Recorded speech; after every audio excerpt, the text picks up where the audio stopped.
HollyShorts Day 8. How you guys doing today? There we go. There's some energy right there. All right, so we're going to our panel for today. It is turning your logline into a killer pitch presented by ISA. The ladies from ISA always do put on a great, very interactive panel. So please, by all means, give them all of your attention, give them the respect.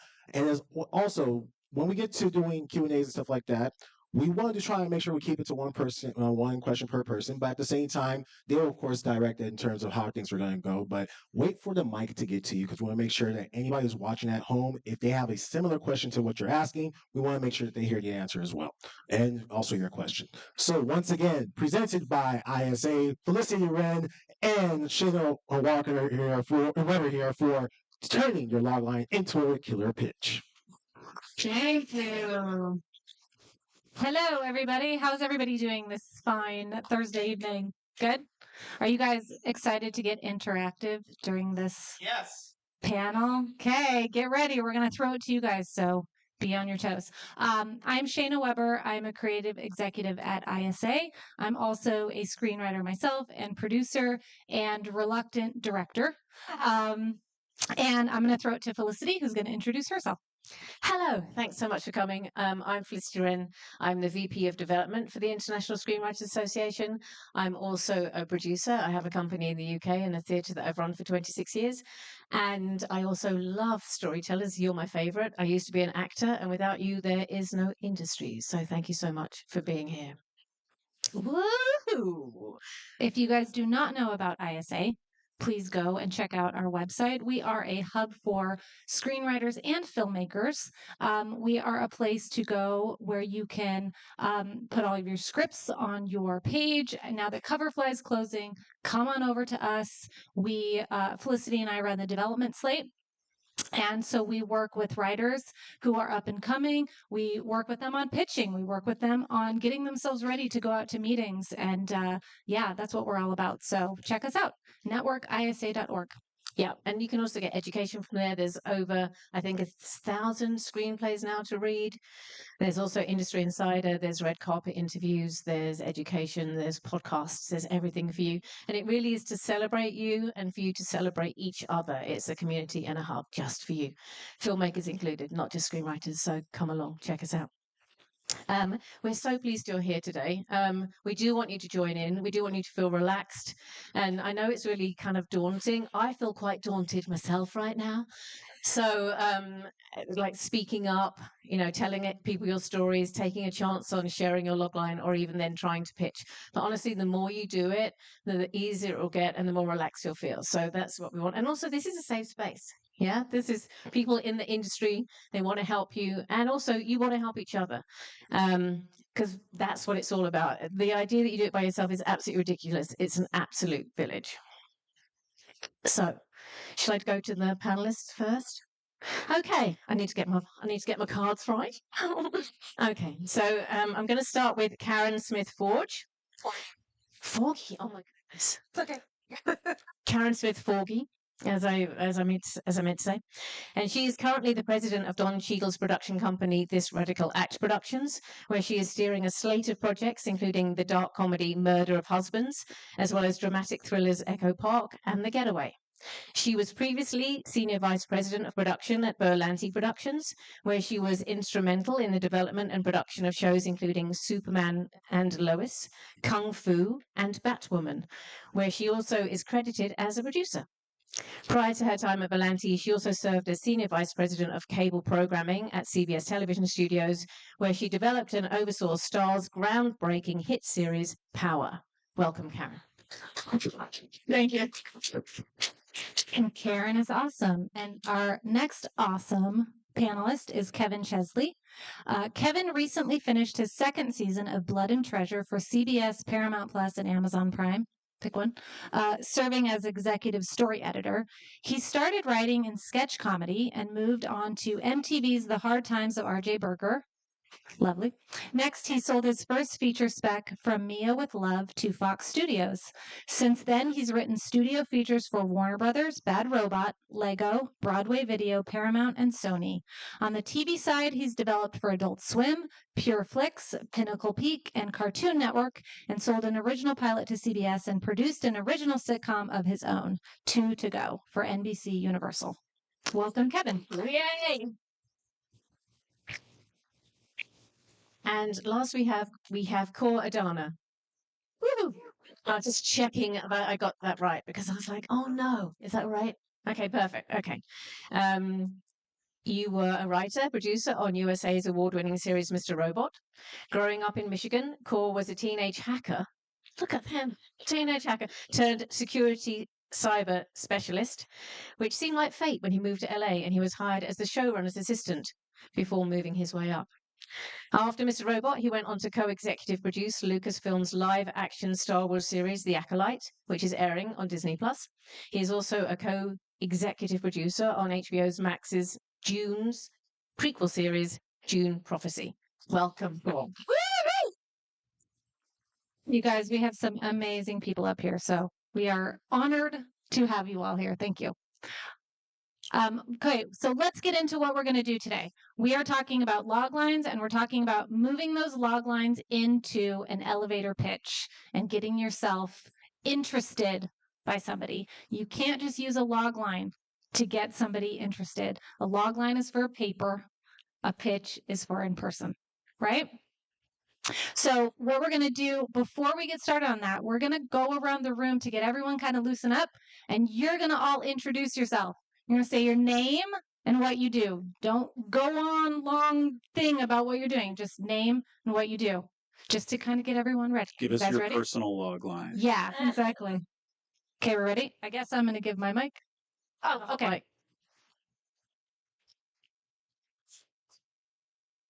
Hi, I'm Silky Sorensen, and I'm a writer, voiceover actor, and actor. Perfect. Please pass on. Cole? I'm Vivian Villani. I'm a composer and a producer. I'm Leon Masters. I'm a screenwriter, director, and substitute teacher in the day. Ooh. Hi, I'm Danielle Kratz, and I'm a writer and actress. And unemployed. Just keeping it real. Just keeping it real. My name's Max Pescherin. I'm an actor, writer, and director of some short films here and there. Have you got one here? No, I don't. Okay. If you have a film here, do say the name of your film because it'd be really nice that you can find each other afterwards. Hi, my name is Jason Friedman Mendez. I am a producer and a writer, and we share a bunch of credits together, Karen. So I'll love chatting with you later. Hi, I'm Dana Tyler Chance. I'm a screenwriter and producer. Hi, my name is Reddy Burrow. I'm an actor and a writer. Hello, my name is Guy Agostini. I'm an actor, a voice actor, and director of short films, and I'm most known for voicing Sunspot in X-Men '97. I believe that. Did you all believe that as well? I'm a voice actor. Yes, you are, sir. Hello, my name is Felix Skinner. I'm an animator, and I had my short 3 years ago at HollyShorts. Thank you. Congratulations. That's pretty amazing. Hello, y'all. I'm Larry Jean Powell. I'm an infinite hyphenate artist, and I am most recently seen on as Rick James on Hotel Cocaine, and I've been writing on a TV show, 3-time Emmy-nominated TV show for 5 seasons. Oh, shut up. I love that confidence. Woo! Well, hello. Is it my turn? Yes. Hi, everyone. My name is Tanasha Allwood, and during the day, I'm an HR professional with LA School District, and I'm also an aspiring executive producer and writer. I like Love the standing up. Yeah, that was Love it. Whoa, owning it. Owning it. I'm just gonna stay sitting. Hello, I am Henry Wolf Alexander. I am a comedian, writer, and a sommelier.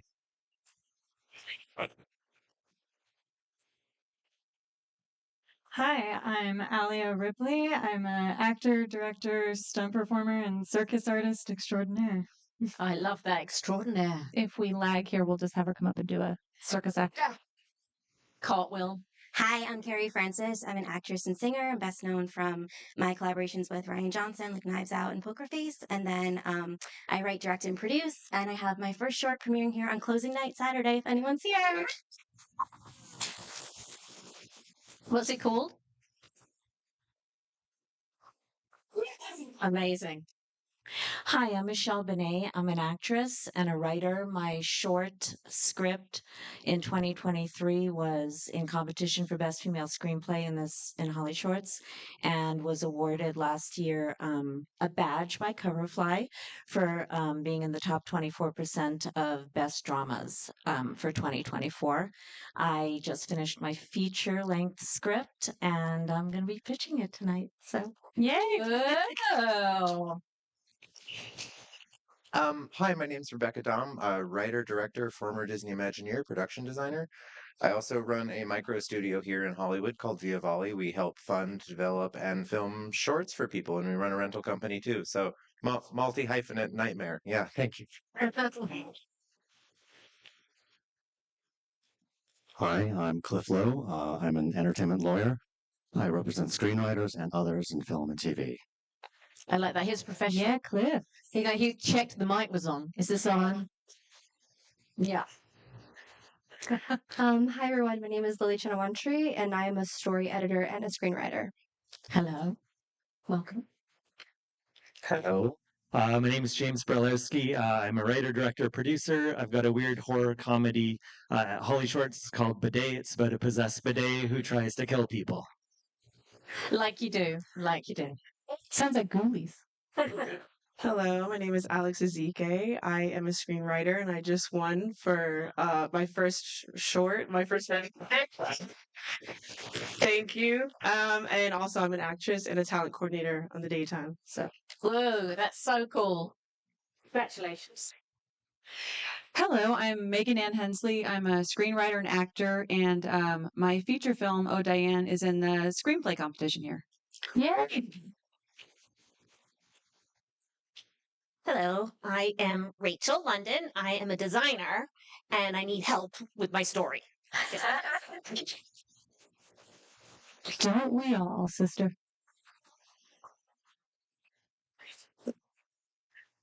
Hello, I'm Sina Mahtabi. I'm a student and I have a short film here tomorrow at the Social Impact. The movie name is One of Them. One of them? Yes. Congratulations. That's very, very cool. Hello, I'm Jay Preston. I'm an accessory to her and a actor, mostly voice actor, and a wino. Ah, man after my own heart. Hi, I'm Molly Cash. I'm the COO of the ISA. Thank you all so much for coming. Have a great time. Hi, I'm Devin, writer, director, camera operator. Hello. We need you, camera operators. Hi, I'm Craig James. I'm a writer, producer, the founder of the ISA, and as of just a couple weeks ago, an ordained minister, and performed my niece's ceremony just this week. Hi, I'm Allison Whitney. I am an actress, writer, producer. My short just won at HollyShorts Comedy Best Cringe, and I am nominated for screenplay for my comedy pilot called The Heavy. Congratulations. We're gonna win Best Cringe Award for tonight, so get ready. Hi, my name is Natalia Mack, and I'm a producer and also virtual tour creator. It's a little different from this industry. Well, thank you for coming. Hi, I'm Ryan Black, writer, producer, and during the daytime, I moonlight as a film acquisitions executive. Ooh. Hello, I'm Julie Neviand. I've been screenwriting for the past 10-ish years and now mostly on a mission to revive my acting career. Nice. Hi, I'm Joanna Fang, and I'm a producer. Hello, I'm Colin Wolf. I'm a music producer and a songwriter. And I know Kevin. Yeah. Who doesn't? Hi, everybody. Thanks for being here. My name is Smirdad Sarlak. I'm a mechanical engineer, actor, producer. I've had a film at HollyShorts for 7 years running, and last year we won the best short film shot on film, Deep in My Heart is a Song, which we then sold to Canal Plus. Wow. Way in the back here, I'm Dan Ruffalo. I'm a composer, a pianist, and producer, and I have 3 films showing at HollyShorts this year. 3 films. You got to move up here. We can't even see you back there. We're going to call on you every time. You know that, right? Okay, so let's get into it. Thank you all for being game for that and introducing yourself. It's much more lovely now. You all know each other. You're all friends, right? Yeah. Thanks for your help. So, yes, I think we've talked a bit about our log lines and pitches and what we're going to do tonight. So I think we should just start with a question. What do you think, Shade? So I'll take your one, even though it's supposed to be do it. Okay. So we're going to start with the creative element just today. As a creative, can you just talk to us a bit about how much you use log lines and what you do use them for and how you kind of put them together? Yeah, for sure. I'll provide maybe a unique take on this because I have more experience in television than I do in features. And early in my career, like you said, log lines are really important when they're on paper. So any situation when you are submitting to a fellowship or a screenwriting competition, or if there's a management company that's taking submissions and you know that your script is going to be in a stack of scripts, that's where the log line is important. And in all honesty, it was more important for me earlier in my career than it is now, because now I'm in a place where the only time it comes into focus is when one of my reps sets a meeting with someone in their network, like an executive at a production company or at a network or at a studio, and we schedule something called a general meeting, which is basically like a first date type situation where you get to know this executive. And more often than not, prior to that general meeting, they will have read a sample of yours. So when your representative sends them a sample, they email a log line that goes along with it. And there's not that much importance placed on it because they're probably still going to read the sample anyway, even if the log line sucks. Like, it doesn't really matter, but you are in a position to provide that log line to your representative and make sure that they send that you are painted in the best possible light when scheduling that meeting. So that's my experience with log lines. It's actually at this point, it's kind of an afterthought because I'll write a spec, I'll want to go out with it, and then my agents will be like, "Hey, do you have a log line ready?" I'm like, "Shit, I have to write a log." So it's actually it's daunting too because it's hard to get that much across in such a short time frame, right? And it's in 1 or 2 sentences. So for me, the main focus is what can be exciting enough and hooky enough to make them get excited about reading the sample. And then based on the sample, that's where, you'll know if you'll make some progress or not. But I know that was a kind of I hope I answered That your was question. great. Kevin, do you want to add anything to that? I've had a lot of the same experience. The logline for me is a tool that I'm giving to my manager and my agent to fish for who wants to hear the whole thing, who wants to read the whole script, who wants to meet me and talk over the idea and hopefully buy it. So I write mine after the script is done too. It is always, which is fine by me, and then you just you have to dilute your whole idea into 1 or 2 sentences. And you kind of have to step back a little bit in order to do that. You're almost writing, the line for the movie poster of what you're writing, and it's a tool to find out, hey, who out there wants a werewolf flight attendant movie, and I mean, who doesn't? Who does? Am I right? That was the answer I got. And I was like, I can't take all these pitches, you guys. And so, it is a tool for my team. But it also, I find, when I was looking over my log lines and pitches and elevator pitches and stuff today to get ready for this, not that I'm not ready for this kind of panel at the drop of a hat, but I was realizing it is a skill also once you've got a few stories under your belt, ones that have been bought and ones that haven't been bought, to remember to be able to talk about your story. And that's weird to say, even after you've written 90 pages of a feature. You're like, yeah, but can you talk about it? And like, can you make somebody interested in reading it or going to see it? And it's another part of the skill. You can't necessarily, you got to practice it. Elevator pitch gets its name by, oh my gosh, I'm in the elevator with somebody. I want to tell them my idea. And when I leave the elevator, I don't want to be like, crap, I forgot to mention Titanic sinks at the end. And so you want to be able to tell your whole thought, your whole idea, and have it be clear and have it be complete, so that when you leave, you're not kicking yourself for forgetting a really important part. And that's what that part's about. Awesome. And Karen, from your perspective, when you are you seeing log lines? Are these things that are coming across your desk that you're deciding to read something or meet with a writer based on a log line? Absolutely. So I really, especially if it's something for development, whether it's a pitch or whether it's a script, I always ask for a log line. I want to be able to orient myself. What am I walking into?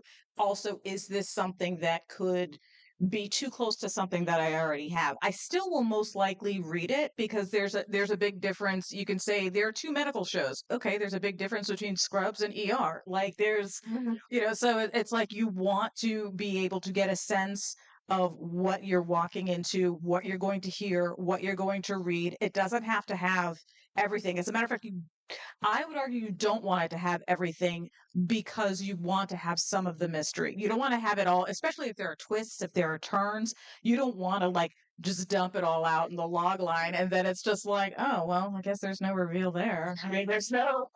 I mean, it's already been like stated. But it is a skill, like you guys were saying. It is truly a skill trying to boil down an entire script, whether it's a pilot script, whether it's a full pitch, or whether it's a feature script, down to a couple of sentences. I know that I've basically, first of all, sorry, let me back up. Also, when I'm taking something out to buyers, they always want to know the log line. They want to have an idea. Is it a comedy? Is it is it an hour?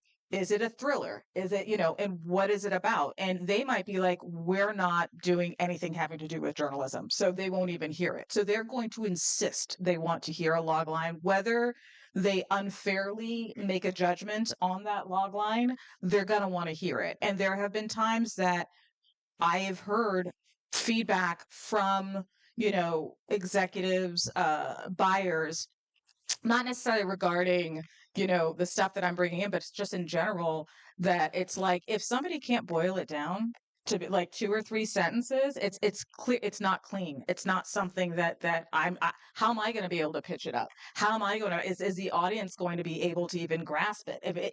Because then it feels muddled. It doesn't feel like it's a clear idea. In clear and clean doesn't mean that it can't have twists and turns, but it does need to feel like, there is, who the protagonist is, like what the situation is.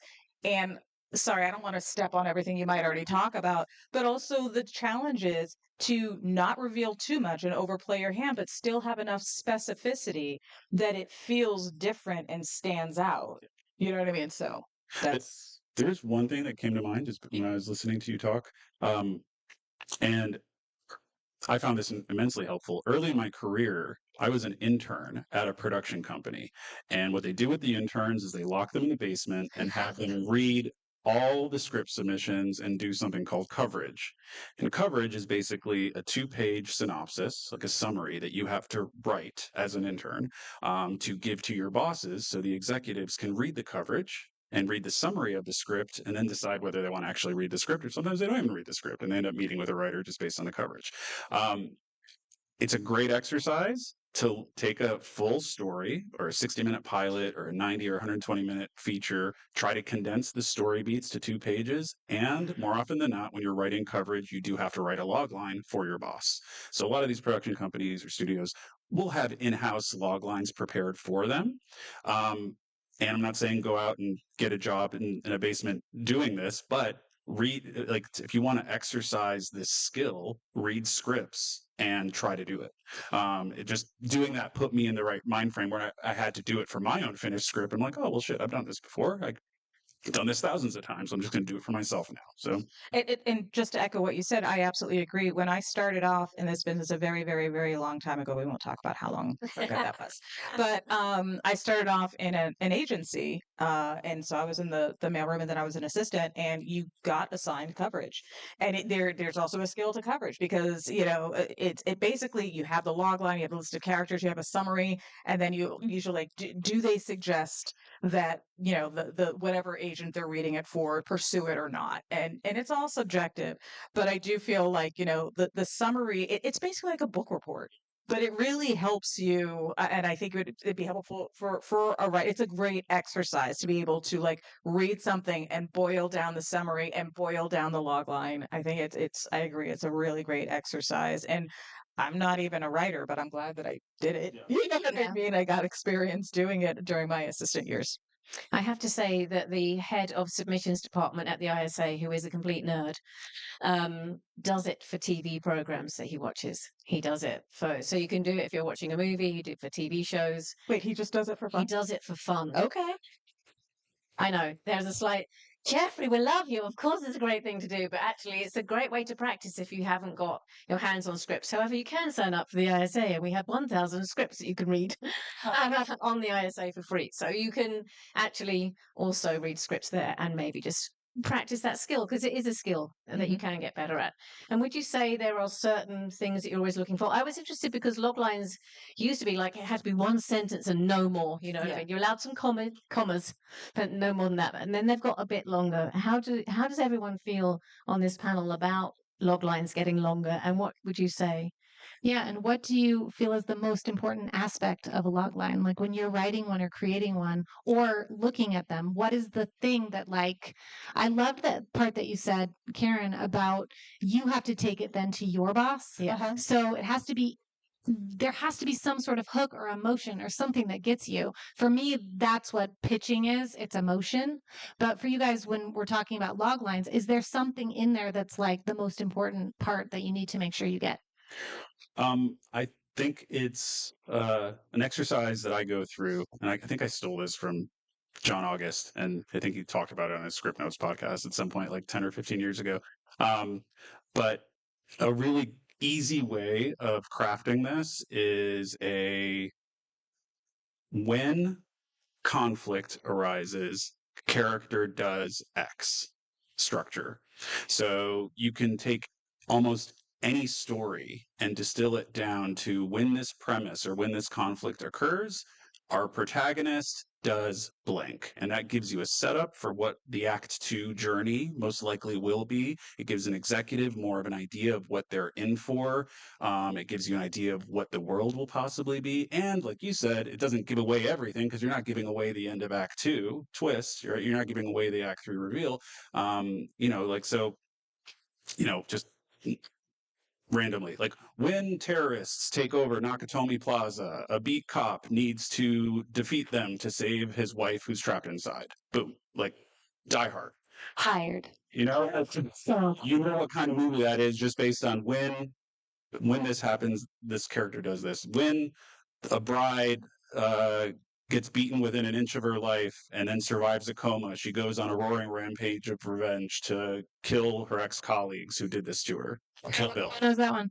Oh, sorry. Oh, you just said it. All right. Okay. When a teenager goes back in time, he needs to make sure his parents meet, otherwise he will cease to exist. Exactly.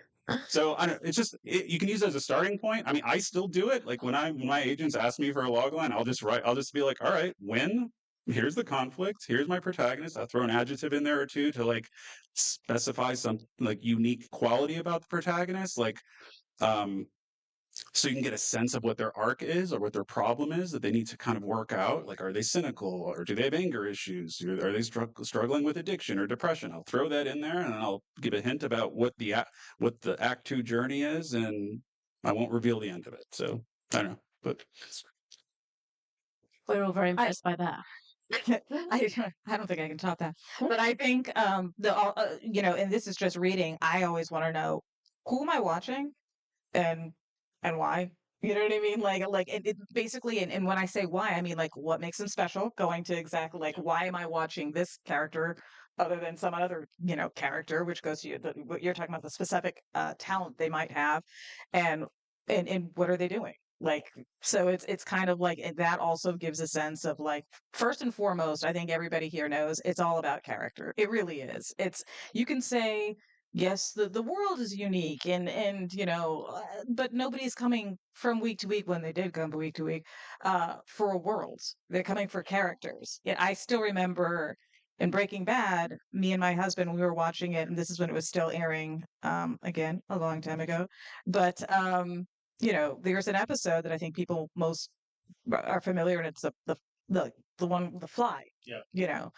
And I think in the very beginning, my husband turned to me, he's like, I think this whole episode is going to be him trying to catch this fly. And he's like, and I'm here for it. And I'm like, me too. Because you're already in. You've already, like, the character is like, you're so invested in the characters. If it's done right, you will literally watch an entire episode of them trying to catch a fly.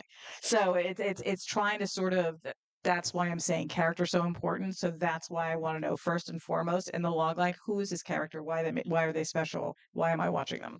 And just one more thing to add about the length too, because I will always want to pack more character. Like I want to paint a picture of the world, the conflict, and the character. So I'm a big fan of using like colons, em dashes, and ellipses in my log lines, to make like 2 or 3 sentences feel like it flows, like maybe one longer sentence, and then if I haven't done a good job, if I haven't done a good job of like actually conveying what the tone is or what the genre is, I'll just put that at the very end. I'll just be like, sci-fi thriller, or you know what I mean, like sci-fi horror in the vein of, and then I'll just use a comp, and I'll just have that be like a little addendum at the end of the log line, just to give the exec a taste of like, oh, all right, I know what I'm in for. That's a good tip. Do you think we were going to pass out some log lines and read, but I think we want to get actually to like you guys talking. So do you just want to read out a couple and we'll call it out and see, just like what Core did here with saying one? We'll just say a couple log lines, call it out if you know the movie, and then we'll talk about if they're successful. Okay. 22 years after Tess and Anna endured an identity crisis, Anna now has a daughter and a soon-to-be stepdaughter. As they navigate the challenges that come when two families merge, Tess and Anna discover that lightning might strike twice. It's a very recent movie, just come out. Friday. Freaky Friday. Freakier Friday. Freakiest Friday. Freakier. Yes, it's a new one. 22 years later is the kind of clue there. I think everyone's going to get this one. When a self-centered weatherman is forced to relive the same day over and over again, he begins to reevaluate his life and priorities. Oh, yes. Oh, sorry. I just want to add really quick. Self-centered is like a key point to that arc, because what he needs to learn in that movie is how not to be an asshole, right? So like, those are those descriptors that you want to make sure you inject into the log line to make them really helpful. It sort of implies the journey and the arc that this person is going to be, going through. Yeah, life and priorities, which again is the other clues. Very well said. This is a brand new one, and I don't know if this one really works, so I'm throwing it out there. A world-renowned K-pop girl group balance their lives in the spotlight with their secret identities as demon hunters. If you have kids, I'm sorry. But do we think that works? I mean, it's just their secret identities as demon hunters, but then I guess it isn't the deepest movie I've ever seen.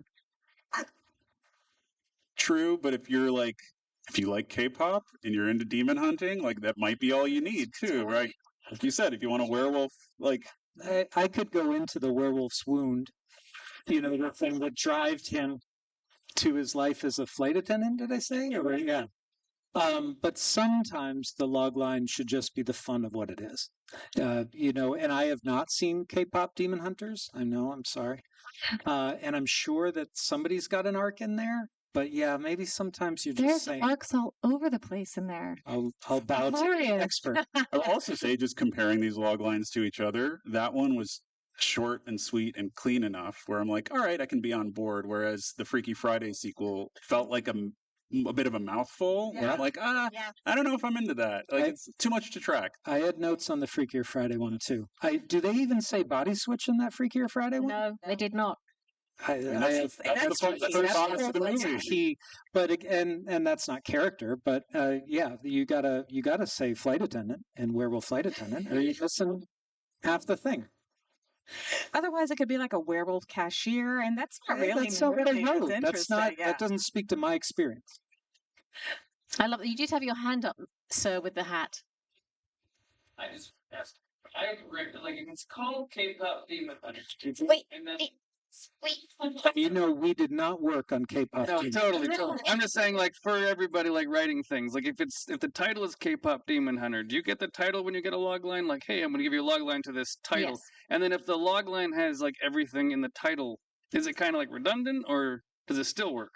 I was going to say that, and I didn't know whether it was too redundant to say, but if my movie were named K-pop Demon Hunters, there's no way those 4 words would show up in the logo. And that's just me being just kind of a stickler about it. And I know wherever that log line is going to be, it's going to have K-pop Demon Hunter right above it. So I fight for every space on my page. So if I just said K-pop, I'm going to get more specific about what kind. I might reference a real band and say it's a Blackpink similar group or something, but use the space for a different flavor on the page. Yeah. And on that, do you have a way that you test out a log line? How do you take them out and about, and what do you do to kind of see if they're working or not? Because obviously there's some criticism here, so we need to let those people know. But how would you move forward with the logline? And do you tell your friends? Do you try it out on people? Do you have a writers group?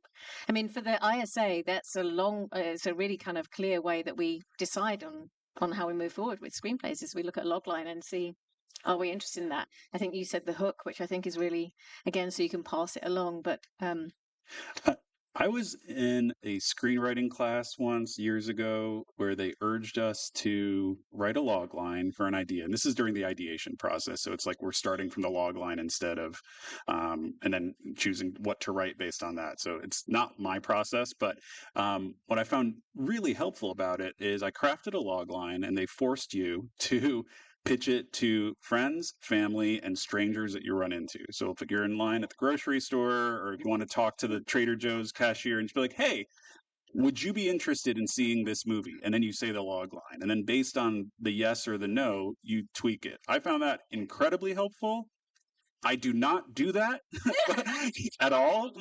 Because it feels like it's way too much work for a little payoff for the log line. Because I do, going back to what I said earlier, like the proof is going to be in the sample, not the log line. So if you have an executive that is getting sent a log line with a sample from an agent or from a manager, more likely than not, they're going to read it before they meet you. So where I'm at now, there's less importance on it. But if you are at that stage where your script is in a stack and people are just going through log lines and you need one that's hooky enough that makes them be like, oh, I have to read that script, it might be worth doing that and testing it out on friends, family, and strangers, and then tweaking as you go along.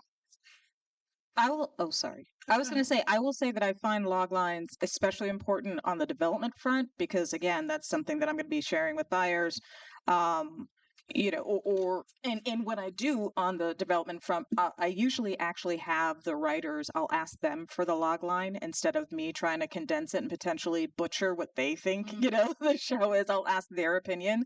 So sometimes it goes back and forth. Like they'll send me what they think is a log line. I'll be like, that's great. I said, but it needs to be a little bit more specific. Like we'll play with it back and forth. But I usually leave the log line to the writers. I mean, they're the writers, and I think they're best able to encapsulate what their piece is, as opposed to having me, like I said, potentially butcher it. With respect to a sample, I might bump it up to the top of the pile if it's fascinating. I mean, I'm sorry, werewolf flight attendant. I'm like, okay, I gotta check this out. I mean, I'll send it to you tomorrow. That there's just something, so you stand out. but like Cora says, especially if I'm reading, if I'm meeting someone, I'm reading their sample regardless. It just matters like how fast am I going to read it in terms of as a sample. I find them much more essential when it comes time for development and taking pitches or scripts out. Okay, great. I Go ahead. sorry, my team sent me their first note on one of my log lines recently, and it was that they wanted it to be twice as long. So I don't know if that's a new trend or not, but all of a sudden they were like, "We can tell you've really hacked this down to 2 great lines, but you can talk more." We And I need was like, more "Okay." flight attendant in this werewolf tale. And thanks for bringing it up because, like, in the daytime flights, there's no episode there. What's going to happen? We'll get into what I've done. Only works the night shifts. Right? Exactly right. Yeah. Otherwise, I'll leave the twist. But again, that might go to the specificity. It's like, no, there's actually like some pieces in there that will turn heads. That'll make someone like sit up and take notice, and it's not in there. So like as you were saying, like body switching or body swapping. That's like essential. Like that's something they were like, oh my gosh, in different bodies. That's something. That's one. It's a huge hook, and then two, it's just like it's just something that like, okay, I can see the comedy in that. As opposed to just whatever that log line was. Sorry, I didn't write it, by the way. It's not my log line. Okay, so oh God, I'm sorry. Did you guys do? It belongs to all of us. Okay. Wait, were you talking about where flight attendant? Or you talking about 3-second pitch for the elevator. Okay, yeah, all right, That's yeah. what we're getting to. Let's move on to talk about the elevator pitch. So, do you guys want to talk about what is an elevator pitch? Logline is one way to get in the door. An elevator pitch essentially is a very, very quick pitch to somebody to get in the door another way. So, Karen, from your perspective, what is an elevator pitch? Well, honestly, I think an elevator pitch isn't far from a log line, but it's just a little bit more dynamic. And again, that goes when you're talking about when I was talking about before. It's something that I can use to pitch my my seniors or in the past when I had or like if I'm talking to Don, I'm like, this is what it's about. This is the elevator pitch, and he'll be like, oh, okay, or he'll be like, I'm not sure, and then I can continue to like get into detail. But it's the first thing that I say, and it should be short and it should be concise, but it still should contain, if there's a hook, what the hook is, and some specificity, and again the character, but something that is not too long, that's not too muddled, and it feels very clean, very similar to a log line, but just a little bit more dynamic and conversational as opposed to. Are we talking like 30 seconds? Like, what's the max for that, do you think? Oh, I wouldn't have it long. Between 30 to 45 seconds. Okay. You know what I mean? Actually, I think 30 seconds might be too long. The thing is like you kind of say it, and then that person might have questions, and then you answer. But it should be. I think 30 seconds actually might be too long. Right. You don't want to keep talking while the elevator doors are closing. No, and then they start tuning, and then their eyes start glazing over, and it's just like you don't want that. That's the key. Is really, if you see eyes glaze over, get out of there. Yeah, get out and get out of the elevator. Get out of that elevator. Anyway, not even your floor. Like John McClane when he was climbing out of the thing. But also the opposite can happen too. Is if you're having a great meet and greet, you're having a great talk over something. If they want to lean in, you got to be ready to talk about every single part of your script. Those are the good meetings, where you're both leaning in. They're like, wait a second, but how does he get just the night shift on the plane? And you're like, well, the thing is the demon that possessed him, and you get into all that. But you need to be ready to talk about the beats of your whole story. And often when I have a pitch, I will have taken stuff out of the pitch to keep it short enough. And when I will call it a hip pocket idea that I have, that I put at the bottom of my document or at the bottom of my mind, so that if something else comes up, I have other topics I can talk about. My pitch is not everything that I know about the show.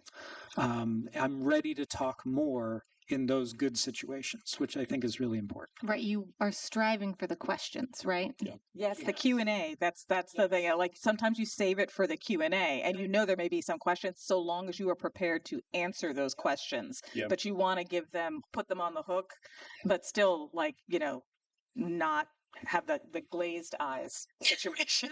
So I agree wholeheartedly with everything that's been said up here. I just want to specify just the premise of like when you would be having these discussions, because I've never had to pitch anything in an elevator, fortunately. But back to that general meeting, when you meet someone for the first time, the bulk of that general meeting is where are you from? What's your story? So that's a whole other art to like practicing like how to summarize your story and your arc and your journey to get to where you've gotten. Near the end of that meeting, you guys start talking about, oh, what are you working on, or what are you excited about, or what have you just written? And that's your opportunity for the elevator pitch.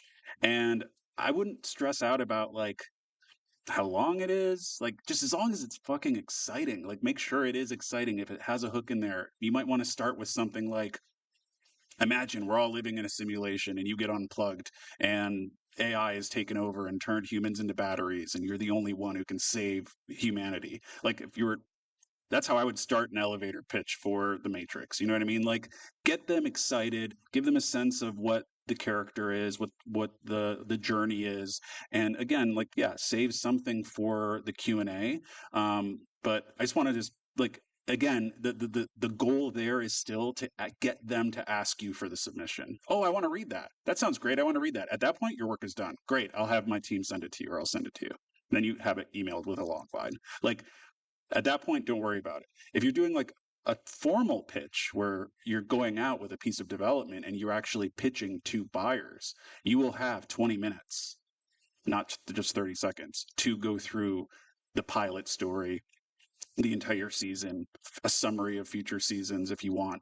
And that's where the art of like what to include and what not to include really comes into play, because those pitches are deemed successful or unsuccessful all based on the Q&A, right? Because you want them to ask, you want them to be excited enough to ask some good questions. So that's where it's like, oh, I have to pick and choose what to put in there. But for the elevator pitch, for like the 30 or 60 seconds, just like what is cool and unique about your story, and can you get that across in a passionate way that gets them excited? Because the more excited you are, the more excited they'll be. The less likelihood that you'll run into the glazed over reaction. So just pick what like really excites you about your story and just kind of hone in on that.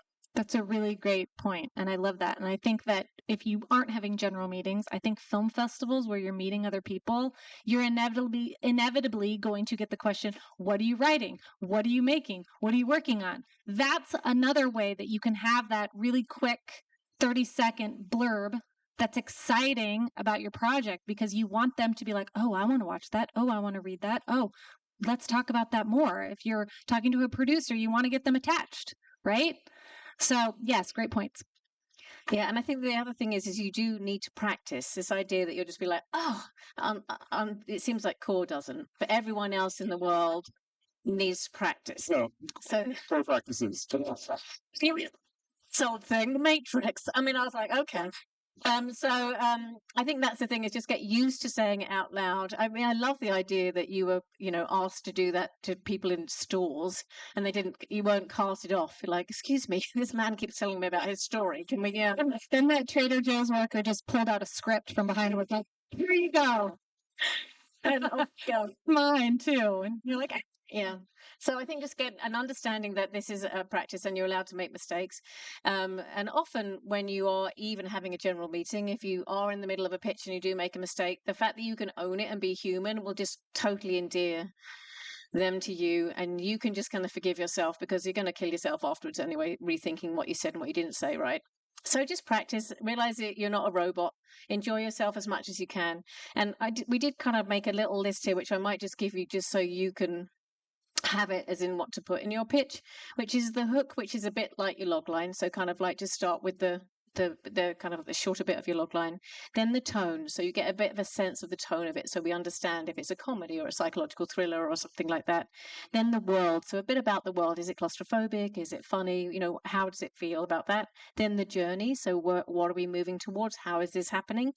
Then the engine, so what is actually happening during the story? What are they overcoming? What's the character learning as they go? And then I think something that we talked about a bit with the origin story, but I think has become much more relevant now, because you're selling yourself as much as the project, is why it matters to you. Well, we will come to you in just a second, but why it matters to you. Why are you the person to tell this story? We talk about authenticity. And so do you think, Karen, that's more important now about saying your connection to the material? Absolutely. It always, honestly, it makes me perk up, and almost every single person that I know that is a buyer, whether they're a buyer as a producer or they're somebody, whoever you are pitching to, if there is a personal connection, it is always that much more fascinating and makes someone lean forward as opposed to, glaze over. Yeah, exactly. Or it's just like they could say something that's very compelling, which could still be very compelling, but there's just something, a bonus when there is a personal connection. And this is the reason why I'm the person to tell this story, as opposed to core. You know what I mean? Well, like, especially sometimes there are things which you guys are aware, like you may be competing against other writers, for the same gig, if it's whether it's for staffing or whether it's an open writing assignment. So what makes you the person to be telling that story? Can I add one more thing to that list? I found it incredibly helpful in these discussions to have some comps to other well-known films or TV shows, and that's where the this meets this comparison really helps. Like I worked on a show called The Acolyte, which I know for a fact was sold in the room because the showrunner said it's Frozen meets Kill Bill, and the suits in the room were like, sold, let's do it. And like so, like and whatever. I think Speed was greenlit because it was Die Hard on a bus. So like if you can find something very short that conveys, oh, I like those two movies, and I could see that like coming together, like I get a feel for it. Throw that out during this conversation just to kind of try to get them excited. I'm so glad you said that, because actually that was going to be a question that I was going to present to you guys as writers, because some writers don't like having comps. They're just like, well, it's different than anything you've seen before. So there's not a comp that I can totally ridiculous. But it really is. It's a shorthand that, again, it's easy to relay to anyone that has to pitch it, to someone else. And it's almost like these two things that you said, Die Hard on a bus, Kill Bill meets Frozen. It's like, I got it. I got it. I totally get what you're saying. And it's like, and with that also, it's kind of the table is set. So I'm glad to hear you say that, because I was actually going to ask you guys how you felt about, people using pro comps. Good. Anything to help me sell something, I will. Like, I'm not going to be precious about, it's unlike any of those things. No, I want you to get excited, and I want you to feel like you can make some money off of me and my work. So yeah, I will use a comp. But a couple other things I'll add to the list too is that sometimes, yes, it's all about character, but oftentimes it is also about a main central relationship, where it's a father-son story, or it is the one I'm working on is a mother-son story, and saying that can often say a lot about the dynamic of the entire film with just a few words. And I also want to add, because I do think why you is a really important part of it, because it personalizes the whole thing. And if you start telling a story from your own life, it can change the temperature of the whole room, and it can make it sound so sincere. And because it is, hopefully, if you're doing it right, if I told you a sincere story about me right now, you'd be horrified. But then also, it takes it out of, because the whole artifice of pitching can feel so fake, is when you're opening the Zoom or whatever and you're like, this is a song and dance. And if you can try and disarm that and just be buddies with the person that you're doing it with and have a real conversation, that's key. But that wasn't actually what I was going to say too, is like about you, yes, but also why in 2025, like why the story right now. And that can help if you want to make a comp that's like, it's Lord of the Rings meets The Notebook, but why in 2025? And if you can talk about a current event that this reminds you of, if you can talk about something that horrified you or delighted you, if anything is these days, and you can find something that makes the story important to tell right now, that helps a lot. By the way, I find that that is my question, especially if someone is pitching something that is a period piece. I'll especially be like, okay, well, why are we telling it now?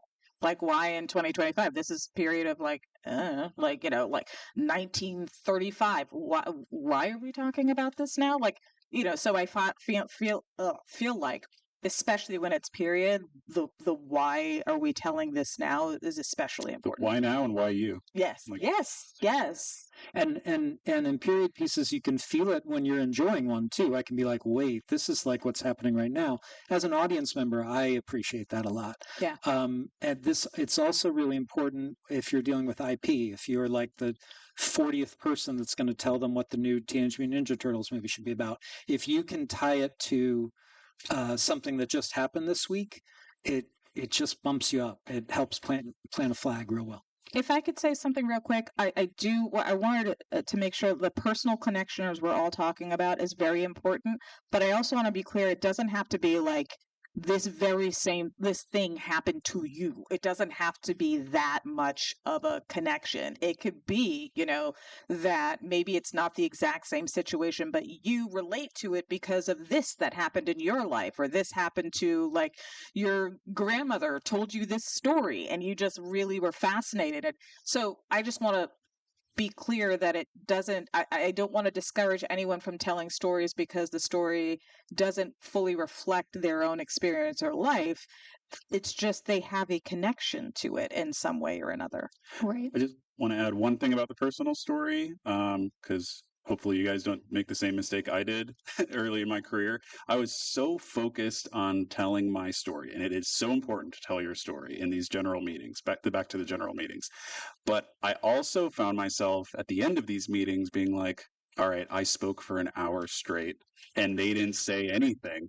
And I feel like that went really well, but I didn't get a call back and we never had a second meeting. So like after like 5 years of that, I just completely turned it around. And this might be veering away from log lines and elevator pitches too much, but more about how do you deal with a general when you're on a general. Start asking them questions. Ask them where they grew up. Ask them what their favorite cuisine is. Ask them what their family dynamic was like. Let them talk. I just tried it out where I just like, all right, I'm going to get this exec to talk to me for an hour instead of me talking. And they thought it went great. They thought it went, people love talking about themselves and they feel like they made a really good connection. So if you can find that sweet spot, that dynamic of like, yeah, get your story across, get them to tell you their story, get them interested in something that you've written that's thematically relevant to one of your stories, that's when you're cooking with gas. I'm sorry, can I say one more thing? This just has to do with log lines, and this has to do with log lines with pitches. And yes, it's to figure out whether someone wants to hear the pitch, but also I like to hear a semblance of the log line in a pitch, because again, you're setting the table. Because there's some things that are so frustrating when, like, you don't have a heads up of what it's about and they're pitching and you're like, wait, who am I following? Yeah. Wait, what's happening? Wait, I have no idea what the world is. I don't know who the character is. I'm hearing it, but I like to have an idea. But of you're lost. I'm lost. You're trying to catch up. I'm trying to and catch then up. You can't be Yeah. in it. So if you just kind of sort of set the table, and then I can follow along and enjoy the ride. A great thing that I always say when I'm talking to people about pitching is, like, the person who's listening to you, picture them in a white room. They're just there in a white room. You have to fill the space and build the world around them so that they know what they're visualizing, right? And whether that's the character you start with or the world you start with, depending on whatever project it is. All right, we are going to get to you guys now. Does anyone have any projects that they want to say a log line? And we're going to try to keep these short, like try not to take up too much time, but you can give your 30-second pitch or you can read your log line and we'll give some feedback. Rachel did ask earlier, and also this gentleman did wave me with 3 fingers, which I think is some kind of Masonic sign. I think it means something. It's signal. Yeah. Oh, so it maybe come to you second, sir. I mean, I feel like I should do some kind of curtsy. Third. Okay. Hi. Oh, hi. I legitimately had a question, but we're just going to go for the log line. A diverse best friend trio prone to impromptu groove sessions find their friendship tested by the realities of early adulthood from the launching pad of community college. How do we feel about that? What world did that paint for you? Can you do it one more time? Of course. A diverse best friend trio, prone to impromptu groove sessions, finds their friendship tested by the realities of early adulthood from the launching pad of community college. Go ahead. As someone, if I were hearing it, I would think personally, I would be like, it sounds formal. Okay. I would love to get a little bit more conversational, and wordy. Okay. So I hear like a trio of diverse best friends. I don't even know whether you have to say trio, but it's just like kind of like boiling it down. I like the specificity, but I feel like it's also sounding a little bit, I think, formal for me. Could you start like a trio of best friends in community college? Yes. And then what's happening? Like what are they up against or whatever? I think it was the word groove. I was like, groove? I mean, like, it just took me a moment to place it. Did anyone else find that with groove? I didn't. Just me. I think it's helpful to like I'm gathering it's a coming of age story. Yeah. I'm guessing. It's a show. Yeah. So yeah, if you can pull up like what is the force of antagonism and hint at what that is. I know they're navigating community college, but if you get more specific about what exactly are they up against, and I think you could probably pull that up to, I think you said group sessions in the first part. Oh, groove. Sorry, Groove was the thing. Yeah, I heard group sessions too. I heard group. Sorry. Groove session. It was groove. Groove, yeah, like they dance. Getting a groove on. All right, never mind that. Go ahead. And that's the thing, because this is a surprising word. And we're hearing it for the first time. We are literally trying to paint the world, as Shana was saying. So hearing the word groove, I love it because it's like, it feels like, and now there's some music in it. It feels like it's got some like a bit of sexiness to it now, and music. And I'm like, oh, I like it. But I think it's just setting the scene. I also don't think there's any problem, and maybe we should do this with I like to know what it is. So it's a half-hour comedy called blah, blah, blah. Okay. And it's, you know what I mean? And I think that sometimes as well, just lets us get used to your voice. Okay. Because we're hearing your voice for the first time too. We hear your voice, you tell us what it is, and then we can go, okay. Just not to put you on the spot, and don't feel like you have to do this at all. Mm-hmm. You can go home and try and work on it, but I will ask you to, because this is what I put myself through. Try to restructure it in just what I was talking about earlier. When something happens at community college, a trio of friends must do X. Okay. Like try to restructure it in that way and still keep what you find exciting about it in that kind of structure, and that might help you kind of hone in on like what is the arc of the story. So, but I'm not going to ask you to do it right now. Okay. Can I ask my question really quickly? You were talking about, thank you so much for that, by the way. I will definitely restructure. You mentioned comps earlier. I just wanted to know the importance of referencing comps to help color the rest of the world for who you're pitching to. Do we put that at the end, like the time in which you mentioned the comp, is that important? Would you say it before your original story or at the end of like you describing? In a written log line, I usually put it at the end. Okay. So I'll have my log line and then I'll be like, this meets that, horror comedy. Okay. Yeah. I also sometimes think if you just say the comp, again, I think there's different people think differently about this. You can sometimes wander off and you're like, oh yeah, I like that film. You know what I mean? And it kind of makes you wander away. Whereas if you go the tone of, or the comedy of, the craziness of, and give the film, then it gives you something specific about the comp, which then it doesn't make you think about the whole of the comp and last time you saw it and if you like the actors in it and all that other stuff. Just focus you a bit. I will say this is not a creative thing. This is a business side of things too. You should be referencing only movies that made an extraordinary amount of money. Yes. You should not be, even if you love that movie that tanked last weekend, it is not time for you to plant your flag on that movie. Even if you love it, just put it away. And if you're in Battlefield Earth, right? Oh yeah, no, it's Battlefield Earth. Yeah, meets Waterworld.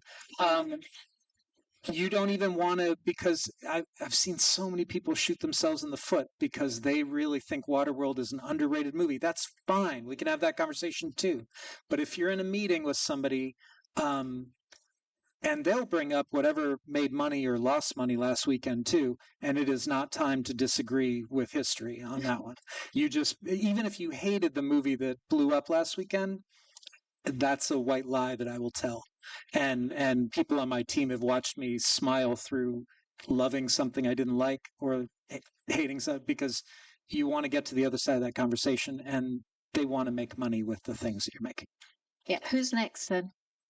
I don't know how we're doing this. I thought we were doing Rachel. Can we do Rachel? And then we're doing this gentleman with the 3. You are third. So much. Okay, so I have this as a book proposal, but I feel like it could be. You have to use the mic so we can hear it. Jesus Christ, sorry. Okay, so before the Devil Wore Prada, how I made my way into high fashion in the late 80s in New York City. From high school prom dresses when my parents got divorced in high school and I didn't have as much money as all the other rich girls, I had to make my own clothes. And then I wound up selling them to the other girls in high school. And then I wound up moving to New York City when I was 19 because RISD was boring and it was really fucking fun. Excuse my French. It was the 80s. It was before, and so it literally was before Anna Wintour took over. So I literally slipped into fashion. I got into Vogue. I got Madonna to wear my outfit on the Tony Awards. It was very much fun. And then it circles around to why you would want to hear about it in 2025 is I survived breast cancer. I nearly fell off my couch on one of my operations because Miley Cyrus came out wearing a copy of something that I did on Madonna. And now, luckily, these Taylor Swift people and all these girls, they like this era of 1989, and that's my 1988 was my year, the year of the dragon. So it tells that's basically what it's about. I don't know. I need someone to help me do this. Quickly. You have passion, so you have that going for you. Yes, let's give everyone Rachel a little round of applause. That was really hard, remember? This is so hard. And I'm sorry we didn't do that for you. So, yeah, first off, I think the fact that you're so close to the material is always going to be difficult. I think that's one of the things. So it's one of those weird things where you have to go it affected me so much, but at the same time, I can tell you about it just passionately, but at the same time, be enthusiastic about it. So I think you just need to organize your thoughts a bit more. Does anyone else have any feedback? You did get more clarity once you latched on to the when my parents. I leaned in a bit more about you as a person. The main character is going through something. And think of yourself as a character instead of you in this. When you're generating a log line, this will be a good way to not get too close. And I'm writing something for somebody right now. It happened to him and his father, and it's a really tough thing to jump over that, where they're like, "Oh, I'm talking about Mike as a character, not me." Yeah, because in the movie, you guys have to fight more because it's not okay that you didn't fight more, or that sort of thing. You need conflict in this. So in your log line, I would try and clarify, talk about you as a character, not you. I think, and that will make it feel more like a movie or a TV show. And then when they get to meet you, they get to meet you. You know what I mean? Yeah. Yeah, couldn't agree more. And I think the energy and the passion that you brought to that, don't we're giving you tweaks here and there, but that's the kind of energy you bring to an elevator pitch. Don't lose that. Just try to reframe it and refocus it on a character, like he said, and try to find what is the story that I can latch onto. Is it a coming of age story? Is it where is the major turn? Give me a sense of what the arc is, and try not to get lost in all these kind of pockets of this happened here and then this happened and this happened, but overall, what's the main story? Is it a tale of redemption? Is it a tale of overcoming some kind of obstacle? And whatever that is, try to hone in on that for your log line, but save the bits of all those anecdotes for the discussion, because they're all helpful, and the way that you talk about them, it's very passionate, it's very engaging. Part with my 20s part, you know what I mean? But it is sort of like a coming of age. I was thinking you could do 16 Candles meets, I don't know what it meets, because it's not The Devil Wears Prada, what happens in that movie, it's what happened before that. It feels like you're taking Andy from Pretty in Pink and sending her to New York. Yeah. In the 80s. Yes. Yes. And by the way, when you going to what Kevin was saying in terms of like mentioning something that was huge, you said before the Devil Wears Prada, I was like, continue because that, clearly a huge hit. And I was just like, and it's a very specific world. And so I was already sort of leaning in. I agree with everything they just said, but also like what you were saying, because I was totally thinking Pretty in Pink, in terms of like her whole, like doing her own fashions. So yes, I think that that's great. The comp that you used, I absolutely agree with all three of what they said. But yeah, and that enthusiasm is fantastic. Yeah. Thank you. What else? Anyone want Well done. me? I'm here. One more though, and not to talk about your to talk about your life. You also mentioned breast cancer, and I have a feeling that that is a bookend or some sort of I know we're talking about the 20s and or in your 20s and in the 80s. I have a feeling that the movie starts and ends with you as a grown up remembering that for some reason to another person based on your experience with that. And that'll pull in a lot of people. I think just also the fact that it's in the 20s, it can still be a coming of age, which is also like very interesting. It's like a coming of age, but like, delayed coming of age, or it's a second coming of age. I think that's also. Like instead of college, I was in New York at 19, so it's all my age, 19 to 24. I was there and did all this stuff before everything changed, before the internet. Yeah, I think that's 19 to 24. I don't know how old Anne Hathaway is in that movie, but that's a window. You're telling that story. I don't know that it needs to feel like it lasts longer than 3 months, or it could be happening in one weekend. I don't know, but it feels like a moment in your life. But I think it's seen through the prism of later in life too. Right, well done. Gentleman with the fingers. That sounds weird. Which of you has fingers? That does allow a lot of people to speak, doesn't it? There we go. Hello. When a doomsday prepper learns the world is going to end in 3 weeks, he has to convince his new age girlfriend to leave her spiritual wellness cult and journey across the country to a bunker in the Cheyenne Mountain complex as the society dissolves in comedic chaos around them. It's Katie and Stu versus the end of the world, very much in the vein of Don't Look Up meets Zombieland. Yeah. That's great. I no offense, I think you are exactly twice too long. I was totally I was with you halfway in. That's not a critique on the second half, but you hit it. I knew your movie, and the second comp landed for me more than the first comp. I get both, but I think the Zombieland hits it best for me. Is it more of a road like a road buddy comedy, or is it more of a social commentary on? It's a social commentary love story at the end of the world. Okay. Yeah. Which Don't Give Up gives me a lot too. So my critique was too long, but you also told me what it was. Can I ask a question with that? So, because normally in a log line, I wouldn't have put the title or the concept was just written. So my log line ends at the society devolving and comedic chaos, and then I gave the title with the two comps. So that's kind of separate from my log line. I'm sorry. When you gave the title, I thought that was a comp. So did I. So did I. Oh, okay. Sure. Yeah, so I give my title and two comps. Yeah, because remember, this is just going to be on a piece of paper for people to read. So the title will be above it. And then what's underneath it is the actual log line. So I'm sorry, what is the name of it?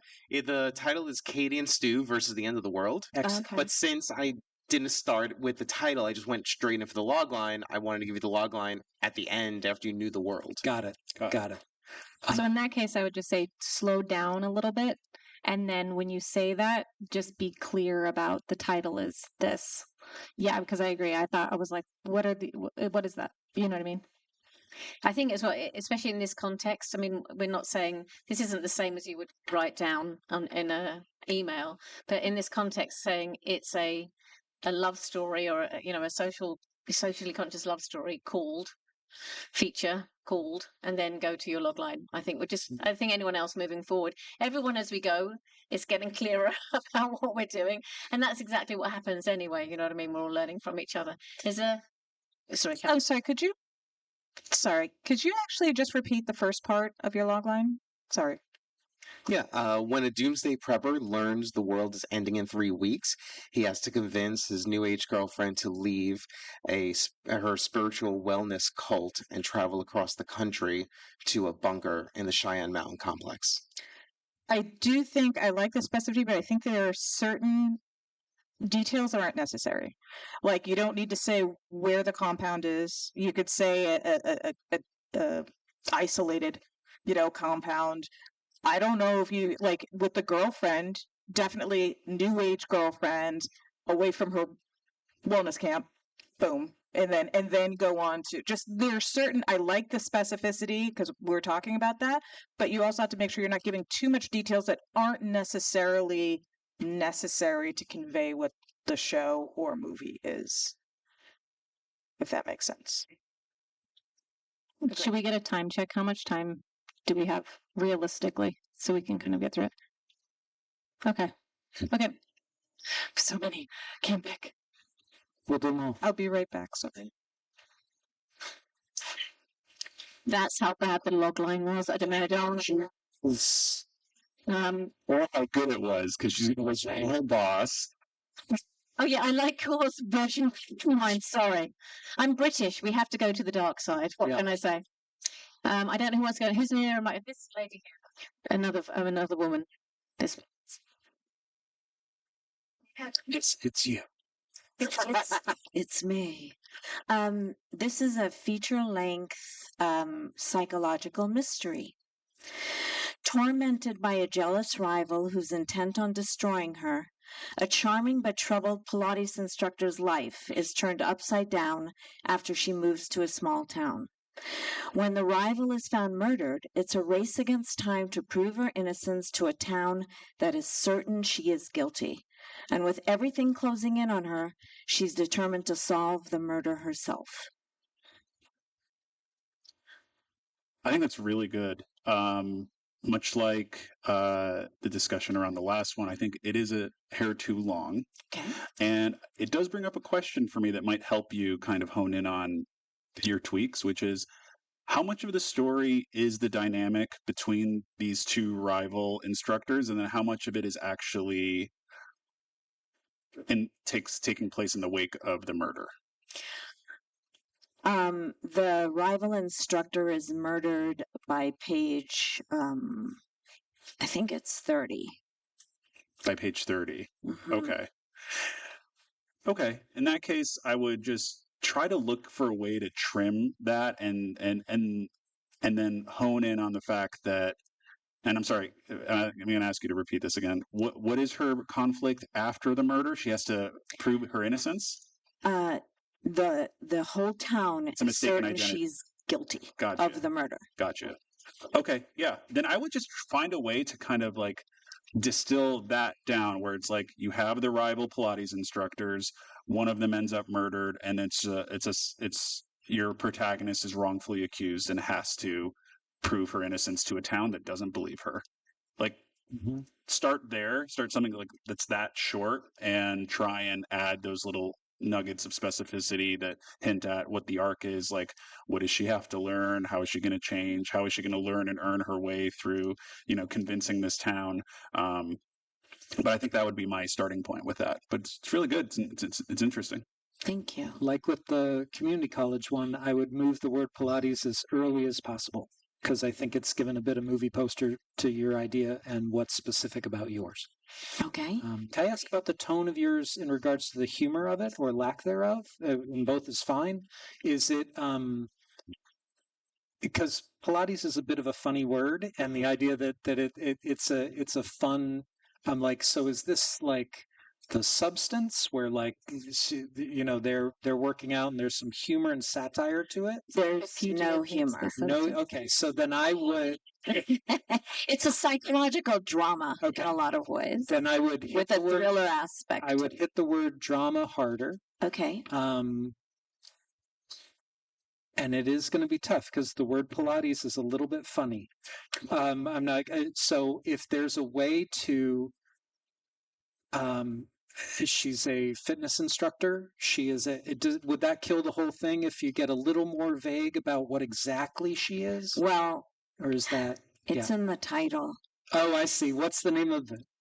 I didn't really want to give the title. Fair enough. Here. Then that's your right. I have a dummy title. Okay. Murder in a Small Town. Okay.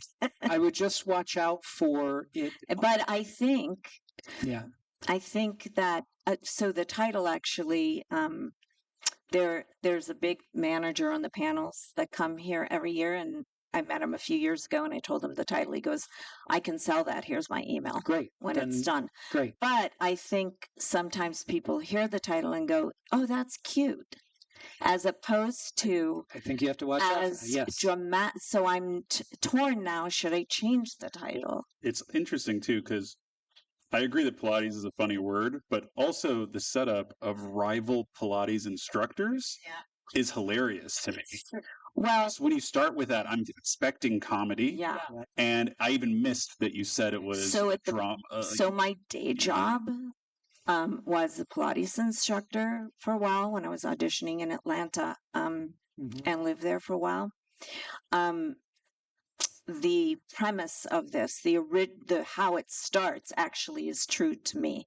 Is what happened to me with a rival trying to destroy me, and so I actually that was the impetus of the idea, and then I used my imagination to create the whole world. But I think there's nothing funny about it, so that's Yeah. why I'm a little concerned about that. Yeah, you got to go dark and you got to go heavy versus where we think there's hijinks happening between like rival Pilates. Right. But there's also movies like Black Swan and I, Tonya, and just making sure that if I'm pitching I, Tonya and I'm like, two ice skating queens are really fighting it out, you're like, okay, that's so it's Kristen Wiig and Tina Fey, and I totally watched that. So yeah, one of them's a werewolf, and like, of course, so it's easy to go that way. Just make sure you go the Black Swan way. Make sure you go the I, Tonya way, and just ground it. It's just a challenge, like The Substance. Yeah, and also in your oral delivery, just say it dark. And in your oral delivery, I think also it can be like what happened to me, a rival, and just practice. I think you know what you're doing, but just be sure that you nail the tone. For sure. That was my biggest challenge with this, because when I've told people the title, like, "Oh, that's really cute," but then when people have read it, they're like, "Oh my God, like I could put it down, like it's speech." You're like, yeah. It's not cute. It's not. It's my life, and I nearly died. Yeah. And now I think we've got time for one more, right? So, I mean, I did actually want to end on that laugh, but I think we do need to have one more. Wait till you see what I got lined up. Oh my goodness! I hope it's high kicks. Yeah, it is. It is high kicks. You're right. Okay, great. I can't choose. You Type choose. 5 in the end, right? This gentleman who's got 5 fingers. Okay, 5 fingers. In the front. So thank you. So the perks of being in front. Thank you, everyone. The title is Mystic Sculptures, and it's an hour-long drama. After their professor's mysterious death, a group of intelligent archaeology students raise a ruthless antiquities mob to obtain ancient Greek sculptures of enormous value before they disappear forever. Excuse me, my accent, I can repeat it. No need to excuse your accent. Sometimes you just have to slow down a little bit and work with it, And think Outer Banks meets How to Get Away with Murder. Oh. No. And more than that, I'm originally from Greece, so I know a lot of historical elements that could support the ancient sculptures and the history around that. So everything that you just added is great for the elevator pitch. So it was about you. It made me lean in more about it. As far as the log line part goes, I just think it needs to be honed in a little bit. The characters felt like they got twice as many words as they needed in order for me to know what they were, and the mission did too. I just think tighten it up.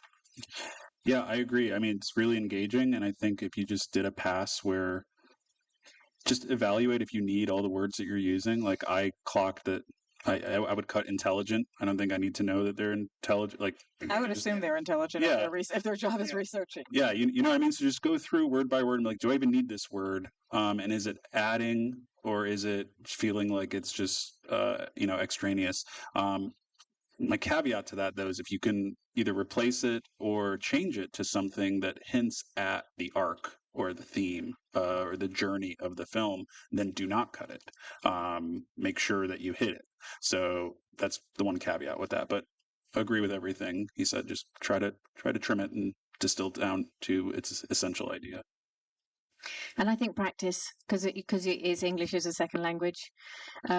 So just because there are certain words, if you hit them, just give us a little bit of space around it, then it suddenly kind of lands for us. And we're looking for things, hooks, to go like, oh, I understand that.